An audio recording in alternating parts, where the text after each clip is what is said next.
You are listening to the audiobook Atomic Habits. An easy and proven way to build good habits and break bad ones. Tiny changes, remarkable results. Authored by James Clear. Chapter 1. The surprising power of atomic habits. The fate of British cycling changed one day in 2003. The organization, which was the governing body for professional cycling in Great Britain, had recently hired Dave Brailsford as its new performance director. At the time, professional cyclists in Great Britain had endured nearly 100 years of mediocrity. Since 1908, British riders had won just a single gold medal at the Olympic Games, and they had fared even worse in cycling's biggest race, the Tour de France. In 110 years, no British cyclist had ever won the event. In fact, the performance of British riders had been so underwhelming that one of the top bike manufacturers in Europe refused to sell bikes to the team because they were afraid that it would hurt sales if other professionals saw the Brits using their gear. Brailsford had been hired to put British cycling on a new trajectory. What made him different from previous coaches was his relentless commitment to a strategy that he referred to as the aggregation of marginal gains, which was the philosophy of searching for a tiny margin of improvement in everything you do. Brailsford said, "The whole principle came from the idea that if you broke down everything you could think of that goes into riding a bike, and then improve it by 1%, you will get a significant increase when you put them all together." Brailsford and his coaches began by making small adjustments you might expect from a professional cycling team. They redesigned the bike seats to make them more comfortable and rubbed alcohol on the tires for a better grip. They asked riders to wear electrically heated overshorts to maintain ideal muscle temperature while riding and used biofeedback sensors to monitor how each athlete responded to a particular workout. The team tested various fabrics in a wind tunnel and had their outdoor riders switch to indoor racing suits, which proved to be lighter and more aerodynamic. But they didn't stop there. Brailsford and his team continued to find 1% improvements in overlooked and unexpected areas. They tested different types of massage gels to see which one led to the fastest muscle recovery. They hired a surgeon to teach each rider the best way to wash their hands to reduce the chances of catching a cold. They determined the type of pillow and mattress that led to the best night's sleep for each rider. They even painted the inside of the team truck white, which helped them spot little bits of dust that would normally slip by unnoticed but could degrade the performance of the finely tuned bikes.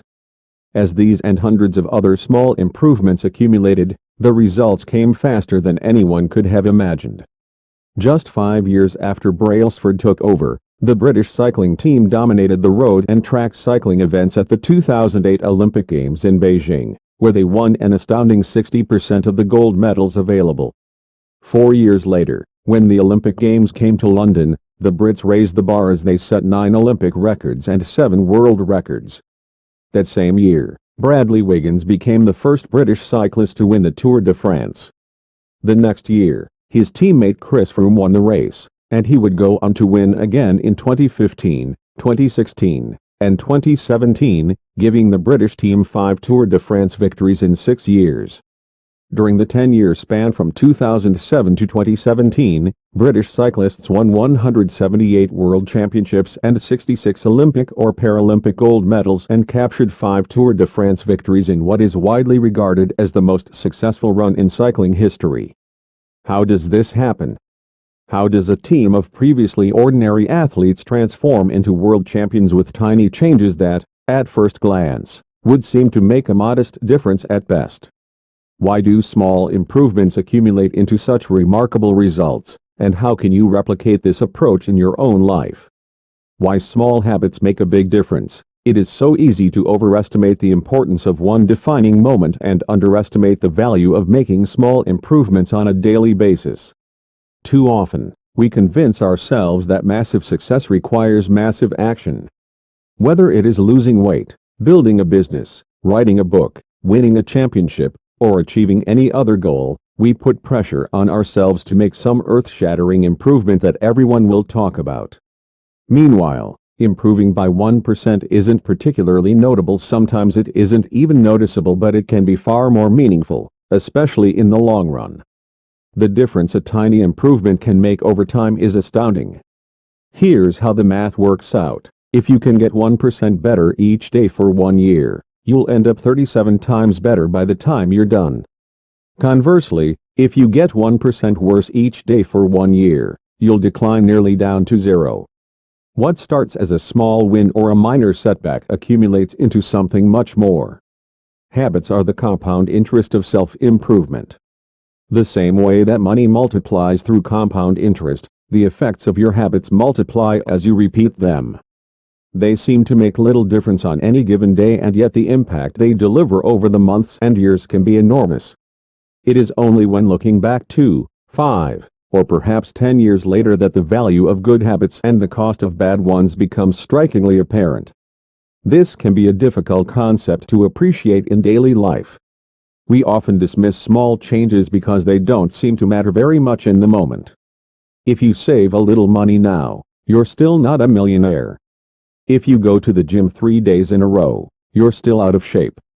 If you study Mandarin for an hour tonight, you still haven't learned the language.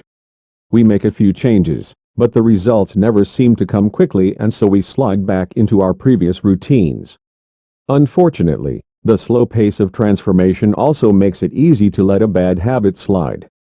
If you eat an unhealthy meal today, the scale doesn't move much. If you work late tonight and ignore your family, they will forgive you. If you procrastinate and put your project off until tomorrow, there will usually be time to finish it later.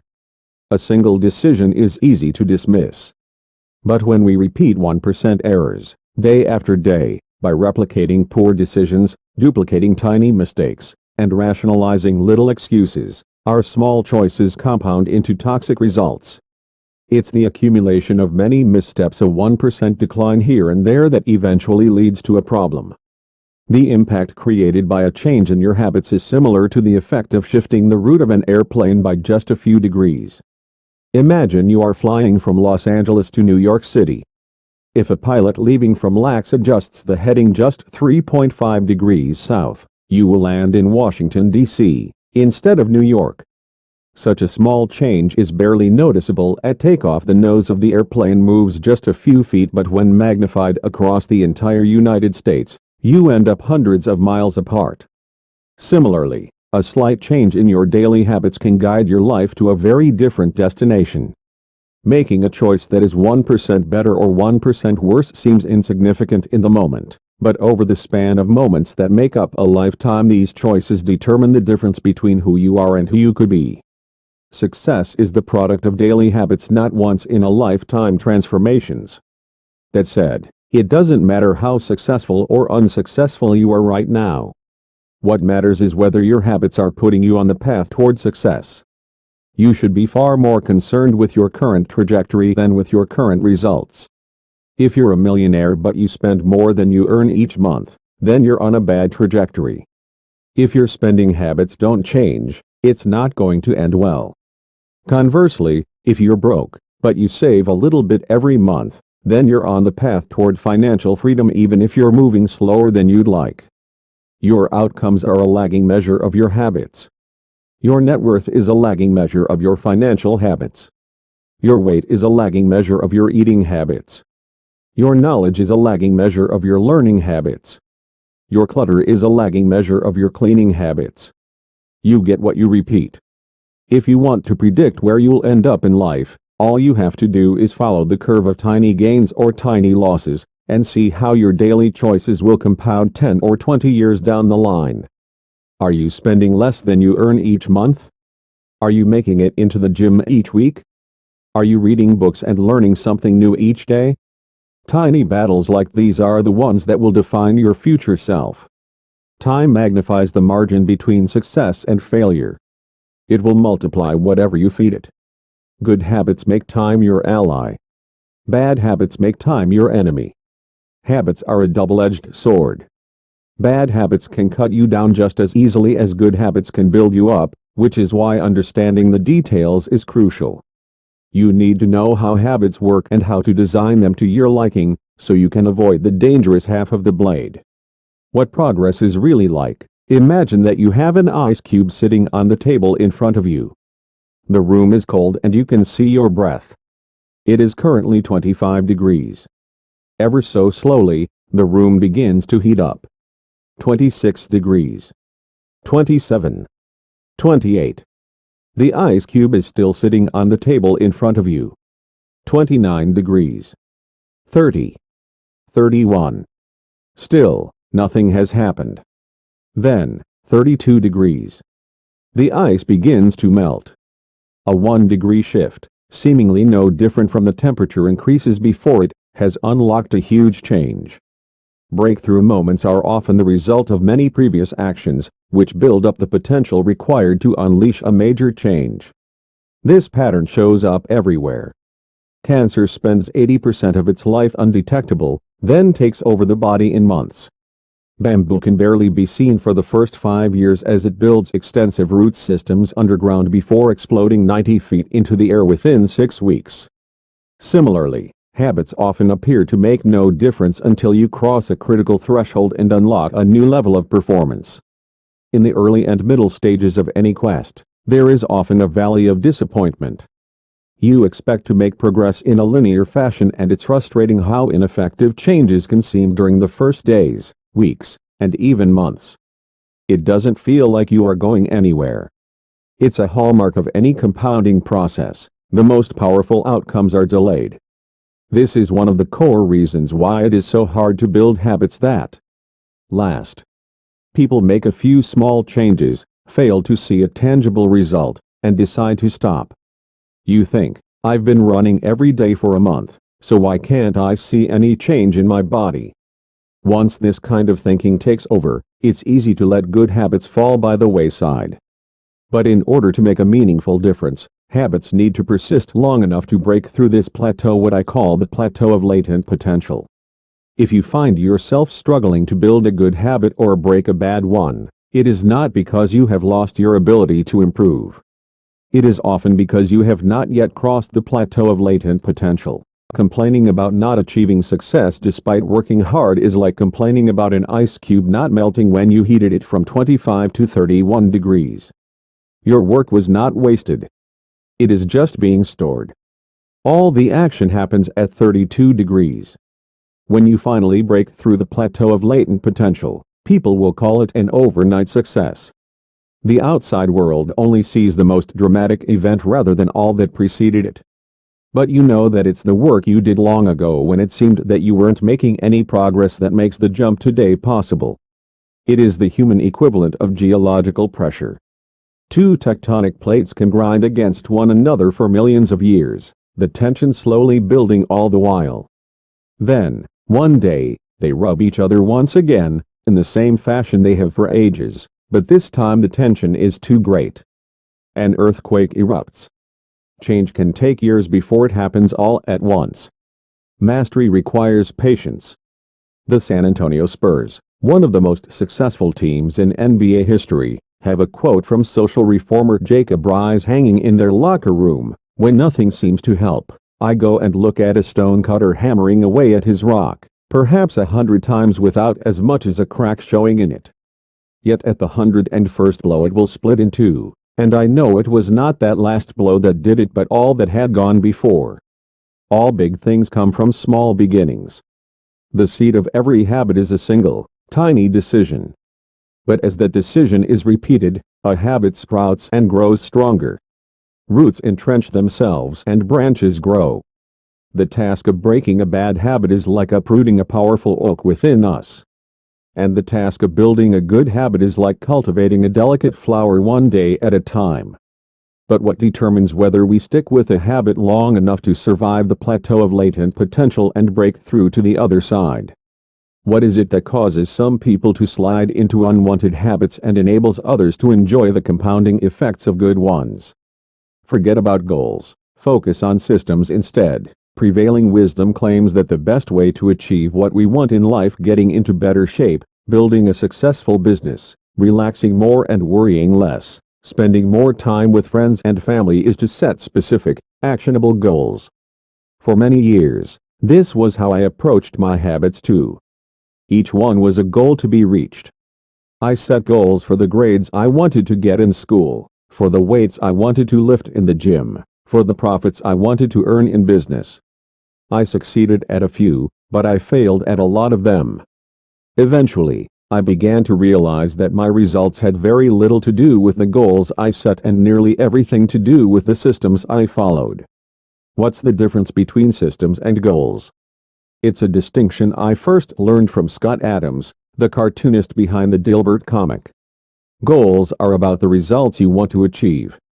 Systems are about the processes that lead to those results. 1. If you're a coach, your goal might be to win a championship. Your system is the way you recruit players, manage your assistant coaches, and conduct practice. 2. If you're an entrepreneur, your goal might be to build $1 million business. Your system is how you test product ideas, hire employees, and run marketing campaigns. 3. If you're a musician, your goal might be to play a new piece. Your system is how often you practice, how you break down and tackle difficult measures, and your method for receiving feedback from your instructor. Now for the interesting question: if you completely ignored your goals and focused only on your system, would you still succeed? For example, if you were a basketball coach and you ignored your goal to win a championship and focused only on what your team does at practice each day, would you still get results? I think you would. The goal in any sport is to finish with the best score, but it would be ridiculous to spend the whole game staring at the scoreboard. The only way to actually win is to get better each day. In the words of three-time Super Bowl winner Bill Walsh, the score takes care of itself. The same is true for other areas of life.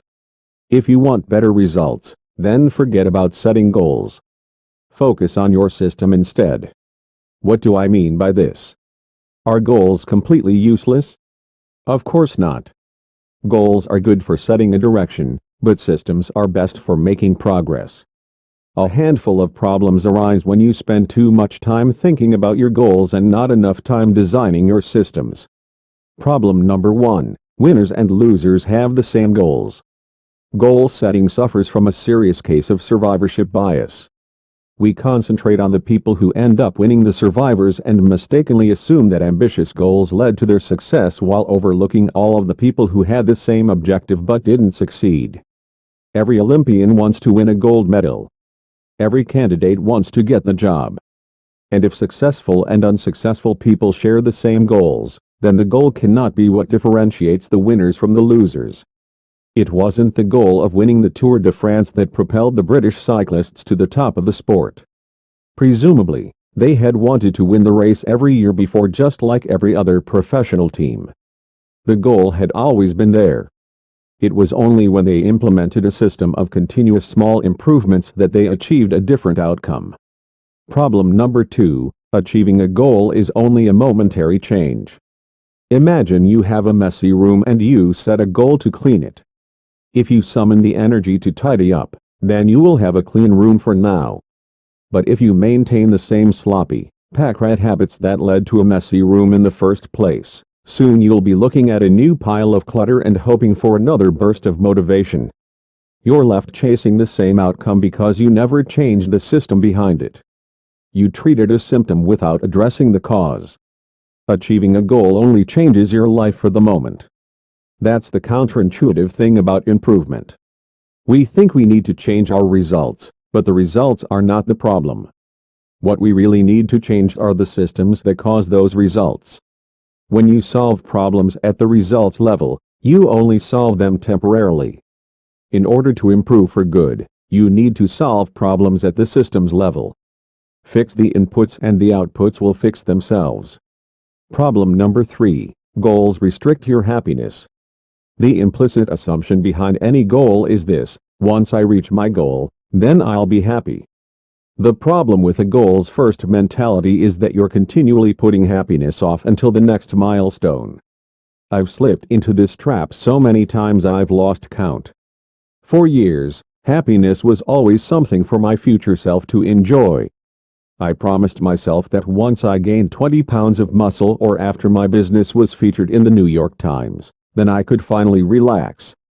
Furthermore, goals create an either-or conflict. Either you achieve your goal and are successful, or you fail and you are a disappointment. You mentally box yourself into a narrow version of happiness. This is misguided. It is unlikely that your actual path through life will match the exact journey you had in mind when you set out. It makes no sense to restrict your satisfaction to one scenario when there are many paths to success. A systems-first mentality provides the antidote. When you fall in love with the process rather than the product, you don't have to wait to give yourself permission to be happy. You can be satisfied anytime your system is running. And a system can be successful in many different forms, not just the one you first envision. Problem number 4. Goals are at odds with long-term progress. Finally, a goal-oriented mindset can create a yo-yo effect. Many runners work hard for months, but as soon as they cross the finish line, they stop training. The race is no longer there to motivate them. When all of your hard work is focused on a particular goal, what is left to push you forward after you achieve it? This is why many people find themselves reverting to their old habits after accomplishing a goal. The purpose of setting goals is to win the game. The purpose of building systems is to continue playing the game. True long-term thinking is goal-less thinking. It's not about any single accomplishment.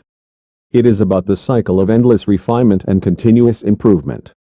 Ultimately, it is your commitment to the process that will determine your progress. A system of atomic habits. If you're having trouble changing your habits, the problem isn't you. The problem is your system. Bad habits repeat themselves again and again, not because you don't want to change, but because you have the wrong system for change. You do not rise to the level of your goals. You fall to the level of your systems. Focusing on the overall system, rather than a single goal, is one of the core themes of this book. It is also one of the deeper meanings behind the word atomic. By now, you've probably realized that an atomic habit refers to a tiny change, a marginal gain, a 1% improvement. But atomic habits are not just any old habits, however small. They are little habits that are part of a larger system. Just as atoms are the building blocks of molecules, atomic habits are the building blocks of remarkable results. Habits are like the atoms of our lives. Each one is a fundamental unit that contributes to your overall improvement. At first, these tiny routines seem insignificant, but soon they build on each other and fuel bigger wins that multiply to a degree that far outweighs the cost of their initial investment. They are both small and mighty. This is the meaning of the phrase atomic habits, a regular practice or routine that is not only small and easy to do, but also the source of incredible power. A component of the system of compound growth. Chapter Summary. 1. Habits are the compound interest of self-improvement. Getting 1% better every day counts for a lot in the long run. 2. Habits are a double-edged sword. They can work for you or against you, which is why understanding the details is essential. 3. Small changes often appear to make no difference until you cross a critical threshold. The most powerful outcomes of any compounding process are delayed. You need to be patient. 4. An atomic habit is a little habit that is part of a larger system. Just as atoms are the building blocks of molecules, atomic habits are the building blocks of remarkable results. 5. If you want better results, then forget about setting goals. Focus on your system instead. 6. You do not rise to the level of your goals. You fall to the level of your systems.